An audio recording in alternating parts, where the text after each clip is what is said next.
a surgeon may remain working, and he put in quotation marks, scrubbing, in the operation room for more than 6 hours, sometimes 10 hours continuously. This makes him miss some prayers. Is it okay to make the prayers together after finishing operation? If okay, what's the limit of gathering the prayers?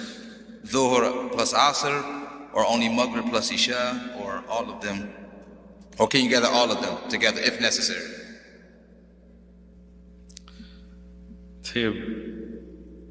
So from the things that you can make jam'a bayna salatain, between two salawat, is going to be things like traveling, for example, Maghrib and Isha when there is rain, hardships like sickness and so on. But the hadith of Ibn Abbas radiallahu anhu in al-Bukhari, where he says that Rasulullah sallallahu alaihi wasallam, he combined between salawat and Medina, and it was not raining, and we were not travelers and stuff.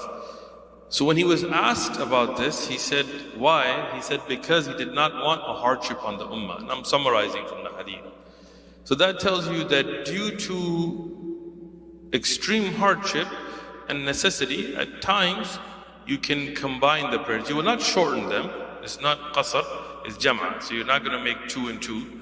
But you could make Dhuhr, Asr together and Maghrib, Isha together due to certain necessities. And the Hanabila, for example, they discuss this in detail about like a person who's cooking bread and the bread's going to burn and they're not able to then make the rizq and so on.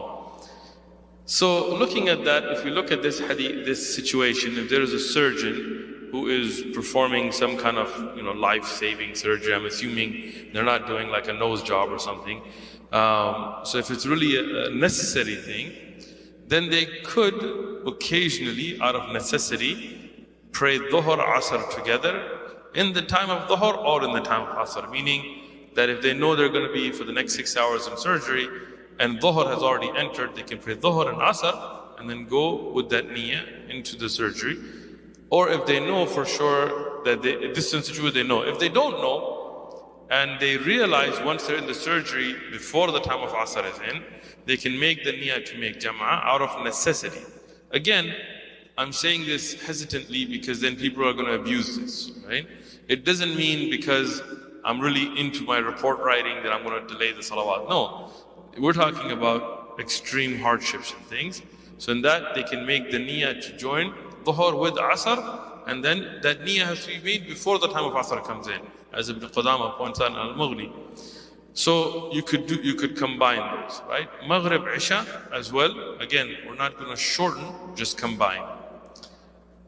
These are the guidelines, right? You cannot combine all salawat together. This is not something you can do. You cannot be like, you know what, I'm going to go and perform surgery for the next 20 hours and then I'm going to make 5 salawat together. I don't know what kind of surgery you can do that in 20 hours in anyway, right?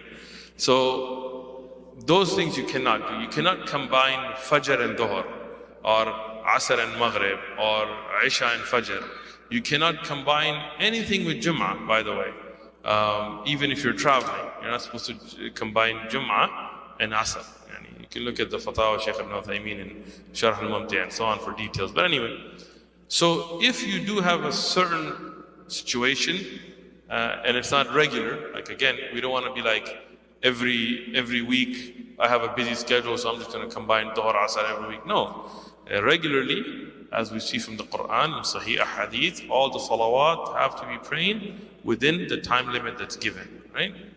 But in certain extreme situations, out of necessity, in the example that's given, and I'm going to answer on the examples that are given, right?